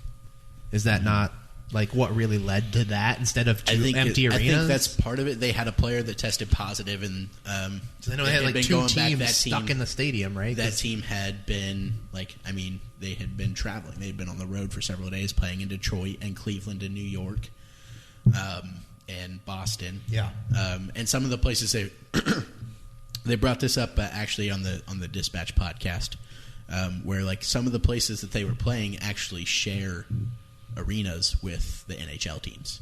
So especially like and the NHL has now postponed. The NHL is postponed or suspended, as well. right? Yeah. But one of the players, actually, I think the first player that tested positive played for the Utah Jazz. Yeah. Obviously, like Real Salt Lake. The guy Utah. who touched the mics and shit. Yeah. But Real Salt Lake, our opponent this weekend, also from Utah. Like that's a fair point.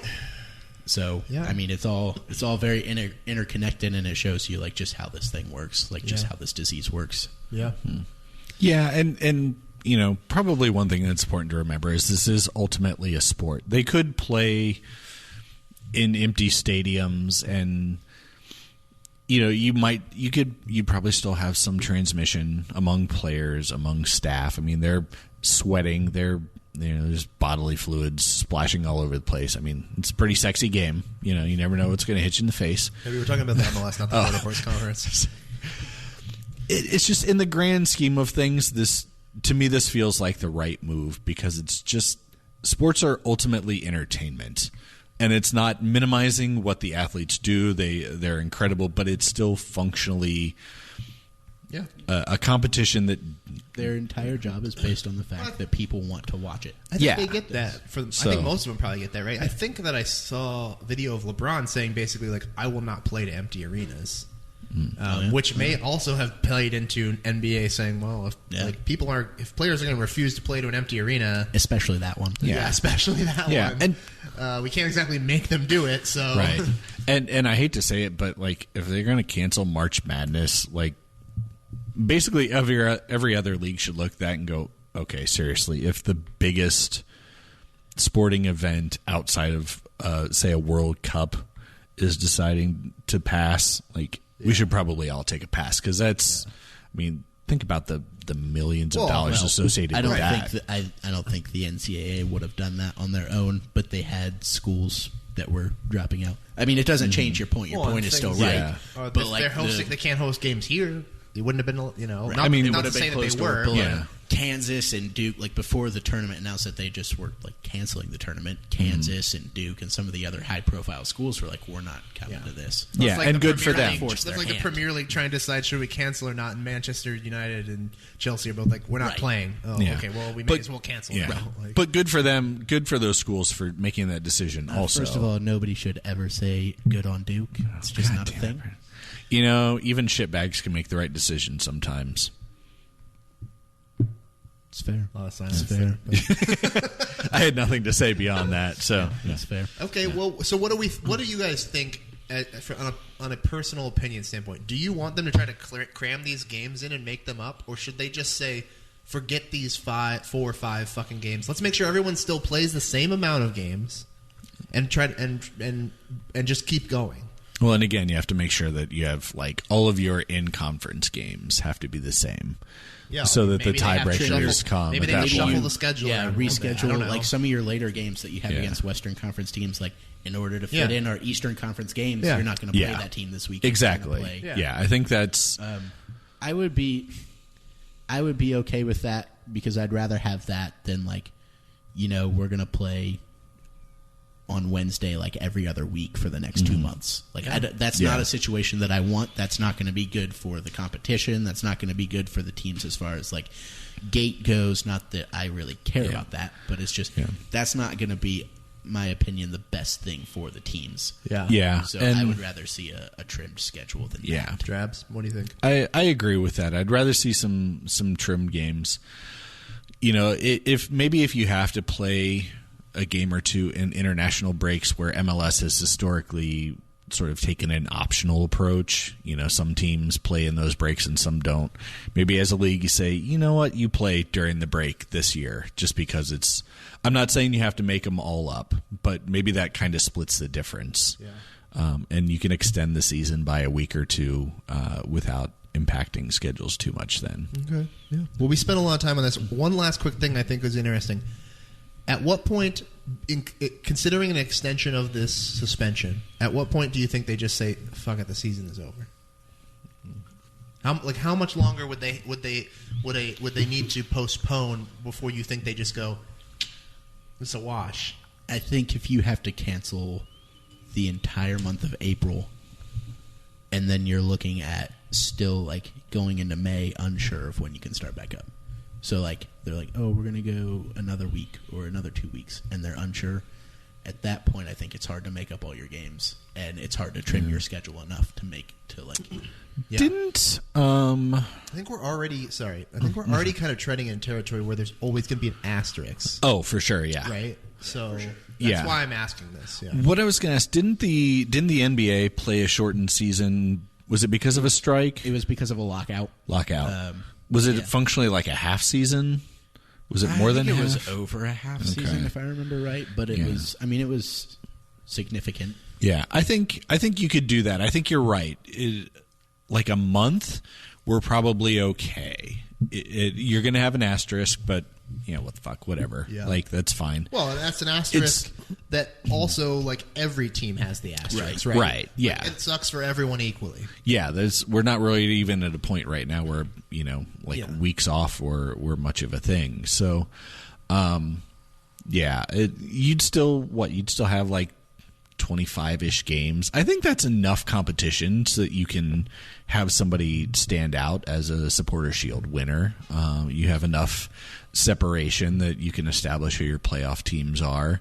Maybe they probably don't want to fuck with the playoff structure midseason, so they could even let another team in on each side, but that's a whole other They can of already worms. let over 50% of the teams into the playoffs, so I don't think they really need to do that. Sure. We already know that they don't care about the Supporter Shield. Like, the league is trying to push it like further and further away. They probably have the best playoff system that they could have ever had for this type of situation now anyways, with the single eliminations, the first round buys for the best teams. I mean, if you think about how the playoffs are structured in the past and think about having to make that work for this year, that sounds a lot worse than how it is right now. At least right now, you're pretty guaranteed to get the best teams are in there. The best teams have the advantages to go through with the buys and home field and that stuff. So I think that sounds right. I think that I agree. I mean, if they have to end up canceling April, yeah, it's going to suck, but it is what it is. Yeah. Okay. Good talking about that. Okay. Now that we have no game to speak of, we're still going to go ahead and do a weather report. So we got our good buddy Alex Thomas with us here today. And now, an ACES radio exclusive, the Weather Report, with Uncle Sportsman himself, Alex Thomas. Alert. Alex Thomas has entered the game. Oh, my God. Oh. Welcome back, my friend. Hey, man. So good to be here. How are you? I'm great. How are you doing? I'm doing real well. Sorry I didn't know that you were here and waiting in the rain outside. Yeah, no. I mean, it's fine. The stoop out front's, like, really short, so, like, the rain... Yeah, I was getting rained you were on. Pressed up against the window. Yeah. I almost didn't let you in because I like the way your hams look up against the glass. I got some experience just hanging out on street corners, so... Do you? Yeah. We'll talk about that off air. So how's it going? I noticed that the weather has changed just in the time we've been inside. Yeah, man. I think that your appearance here is very apparent and apropos. Yeah, I brought the rain with me, sorry. I was looking on the weather before I got here, and Tennessee's on slate for potentially more like tornadic weather tonight, which is really suck. So let's just hope that doesn't happen. Was it just like a week ago that they had that? Yeah. Has it been that long? Dude, who fucking knows? Like I read today on Twitter, like, what a year this last hour has been. Who knows anymore? Like, it's like drinking out of a fire hose. It's ridiculous. So things are getting closed faster than I can even keep up with it. Yeah. People are like, this is closed. Is this closed? And I'm like, I have no idea what is and isn't closed anymore. It's bonkers. I assume everything's closed at this point, except for like it's coming. Essential places like grocery stores, gas stations, crack dens. Yeah, right. Until like general workers decide to just not show up. I mean, I would expect the next layer of closures will be places that just can't staff it. Not because of sickness, because people just don't want to go to work. Yeah. Well, it's like, at what point do you think restaurants are going to close before the customers stop coming, or do you think they will close because customers stop coming? What do you think we get? I was thinking about this today. That's a good question. That's a really good question. Like chicken and egg kind of thing. Yeah. They'll stay if it's a corporate. They'll stay. Well, it's a tough one, man. See, I think it's the reverse. I think the corporate places will just close preemptively. Yeah, they'll get direction. Mom and pop places will stay open until customers are not coming, and they're like, "Well, this doesn't make sense for us to be open." Sure. With all that said, don't stop ordering from places if you can just go in and pick it up. Yeah, but like, is that cool? Is that sure? safe? Yeah, I think so. Is it though? But they're touching. I mean, I guess if they're following health code things, Bront is gesticulating wildly. You know, whoa! Bront? All right. Back to the weather. Anyways, what's the weather looking like? Well, no game. I'll tell you what. I think it's bobbed all over the place. 2 days ago it was like 50 and sunny and looked great. It was supposed to be nice. And while today it's 42 and rain. So we might have dodged a bullet on this one. It looked like it was going to be pretty shitty weather. Sounds like standard early season crew games. Yeah. I don't know what to make of any of it, and we don't even need to get into it because I'm sure everybody's saturated at this point. But the weather was not going to be great this weekend. Let's just say that. Well, I mean, I don't care what the weather's going to be like if we're not going to be there then, so that's great. Right. I mean, we'll be home. I don't know if there's any validity to correlation between temperatures rising and the spread of this thing diminishing. Right, because that's just theoretical at this point. They don't know if it'll drop off when things get warm, like Sure. normal flu. We don't know. If you look at the global map of where it is, the equatorial zones are not hit as hard yet. Really? So, well, speaking of that, also be careful if you are trying to look at maps, because I saw something earlier today that someone's got like a fake like map out, like under a like seemingly like a reputable CDC map, and if you click on it, it's ransomware like or something. Trojan Sure, shit. sure. It's so amazing. Like every time I think humanity has reached its lowest point, Well, people someone are just, like, does something that's like, I better take advantage of this tragedy. right. As shitty as that is, it's smart. Don't encourage it. I'm just saying, like, I mean, it sucks. it's smart if you're an unethical piece yeah, of if shit. it's a horrible piece of shit, you're doing great at it. Right. Yeah, so. Maybe it's run by PSV then. Who knows? Makes sense. Oh, my God. Well, did you see that tweet? Oh, my God, dude. What? What was his name? Kevin Little, I think. Yeah. Or Lytle, or Yeah. Ass Clown. The Statesman boy. Yeah. He's always just been a fucking beacon of knowledge throughout this whole thing. Weirdo. Whatever. Okay. So the weather for Saturday sucks. Do you have an idea of going into next week? Maybe we can give people a little bit further out. Yeah, I'll tell you what. Next week, it's looking pretty nice, and we're going to start ramping up like real fast. Go right through the 50s, and I think next Thursday's 70. Oh, but it's gonna rain a little bit every day, but it's gonna really start feeling like spring. Will be great. I had the windows open at my house today. We're gonna see daffodils come up. What's that thing where once the crocus appear, there's 3 more snows? Is that like a third creature in like the Santa line? Like Krampus. The Santa, the Krampus, and the crocus? The crocus comes out of the earth, and once it emerges, the wives' tale is. Still telling the truth now? Or yeah, are you making shit up? I think it's a. What is the crocus? It's a flower. Once that appears, there's supposed to be 3 more snows. We're not gonna have it. 3 more no, snows. I don't think so. We not haven't this even year. had 3 snows. I know. This is reminiscent of the summer we had 3 or 4 years ago. That was like the winter. Or I'm sorry, the winter without a winter. Like it didn't snow at all that winter. So yeah. So what does a crocus look like, real quick, so that people can keep an eye out for it? They're mini. They're like, I think they're like those little well, look it up. They look like little bell flowers, I think. I can't recall. What color? Like color wise? Purple, let's say. Real professional here. Yeah. Okay. There's another tree or there's another bush I'm thinking of that's very much in line with that. Like, when this happens, it's gonna snow. You're thinking of 2 the or 3 more trees. times. It's the same kind of. When the semen trees start dripping, you know the Bartlett pears. That the springtime is here. When the pears. Is that what we decided it was? They're Bartlett pear it was trees? Dave Hageman, I think, brought that I didn't to know the table. Yeah, I think he's right, man. Well, that guy would know about semen. I mean, so I'm going to just defer to him. Okay, that's fair. Yeah, So- Dave Seaman. Yeah. Right? Is that what his name was? Dave Seaman, yeah. Yeah. Okay. All right. Well, it sounds like it's going to be nice next week. Maybe get outside, but stay away from everyone. Yeah, go to the park. Just take a walk. What is it? 6 feet? 6 feet. Clearance? In this country, we naturally assume a little bit of social distance. Well, we should. Over in Asia, it's way closer. People are up. Well, they have to be. You know, I had a conversation with Brooke Hamilton, the strength and conditioning coach for the crew. When did that happen? Years ago, when we were still dealing with the team on a different level. Like earlier today or yesterday. And we were just shooting the shit, and I was asking him about his background. And before he came to the crew, he was in the same position for a professional basketball team in China. I'll ask you not to tap on the table again. Dun, dun. He said it was pretty cool being in China, but real quickly the sheen wore off and he missed home because he missed like food. He didn't want to eat like snake on a stick or whatever. Well, he just wanted like be a little stereotypical and racist. No, he said they had like scorpions, I'm sure like street food. Don't and they stuff. have like regular? Not where he was. He said it was difficult to just get like what he traditional just he just American wanted like views. hash browns and like scrambled egg, whatever it may be. I There's think no Waffle Houses.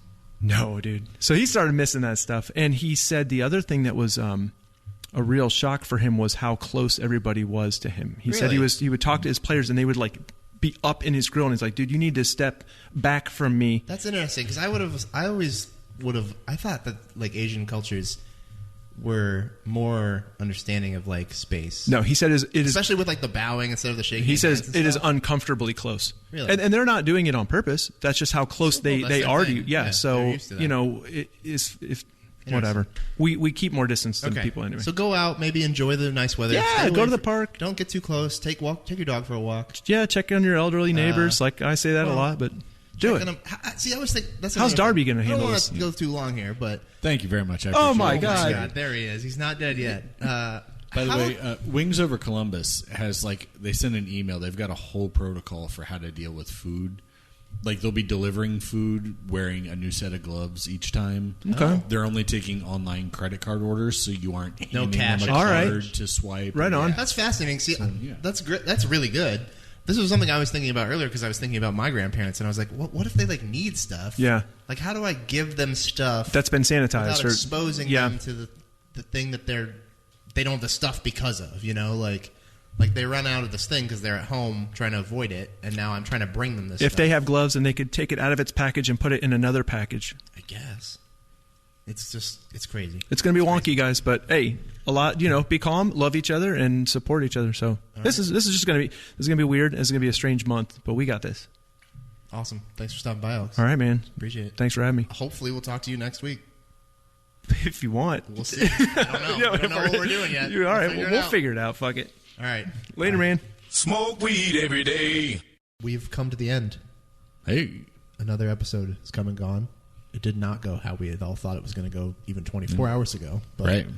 I think we did an admirable job of adapting, and I think it's going to sound okay. Yeah. John, I'd like to go ahead and award you a man ball for just being so flexible and... You were just so kind. Every time I think, like, no, Darby has just run out of kindness. He finds a little reservoir just down there behind that chode of his. It's down in the A cockles. little bit of happy juice still. Let me shoot it your way.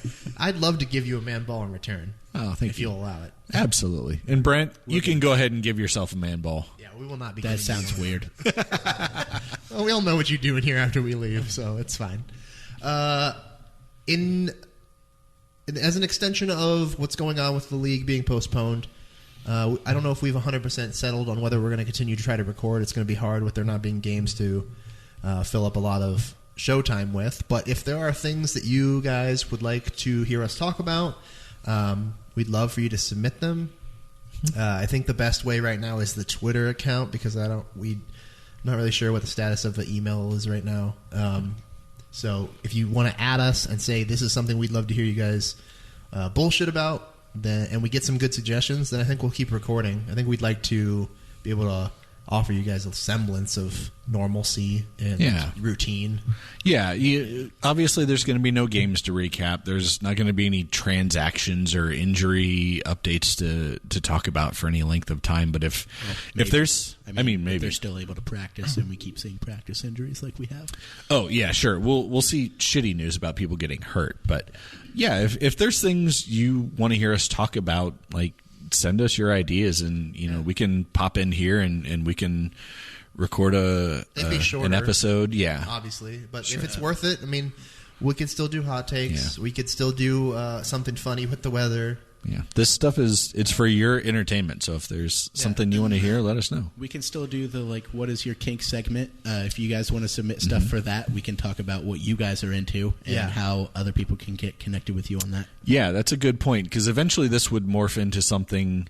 Eventually, we as hosts will run out of our own stuff to talk about. So the idea was always, hey, you've got a thing you're interested in, send some information our way, and we'll spend a little time talking about it and get people in touch with you. So if you've got that kind of stuff, let's say you can email to us. I will double check the email when I get home tonight, and I will tweet it out. And if you guys have something that you want us to read about, you can send it there instead of trying to tweet stuff at us. We're not going to be enough characters for that kind of thing. But what? Team at SaveTheCrew.com. Oh, God damn it, Brent.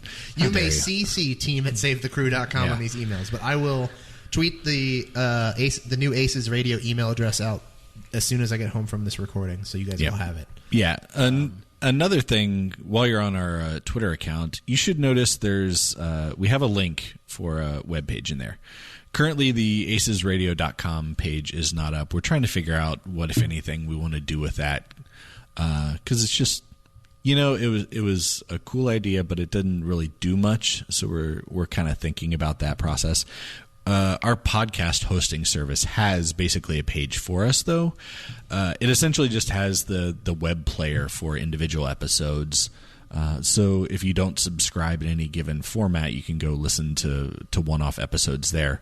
But also on that page, there are links to all the places you can subscribe. So your Spotify's, your Apple Podcasts, Google Podcasts, Google Play, Stitcher. It turns out it even pushes to YouTube if for some reason you like to listen to audio in a video format. Yeah. There's no video content to go with it. Right. It's a static image. But like, it's literally the worst option available to you, but it is an option. So go find that. And, If you're not subscribed, I don't know what you're doing. I don't know what you're waiting for.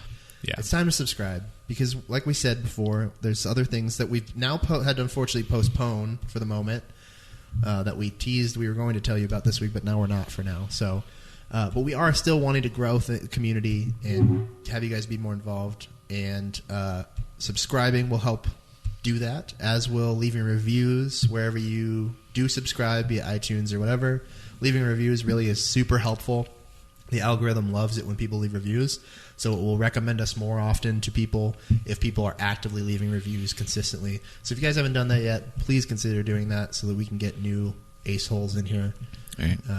Yeah, if you want to subject other people to our terribleness. Like, if you have enemies who listen to podcasts, you should recommend us because that's literally the cruelest thing you can do to them. Or if you have people like, what the fuck was his name? Last place today in the hot takes. Lazy Kobe's. Lazy Kobe's. Bring in your lazy Kobe's, your active Kobe's, your living and dead Kobe's. Bring them all back. Bring them all in. I don't care.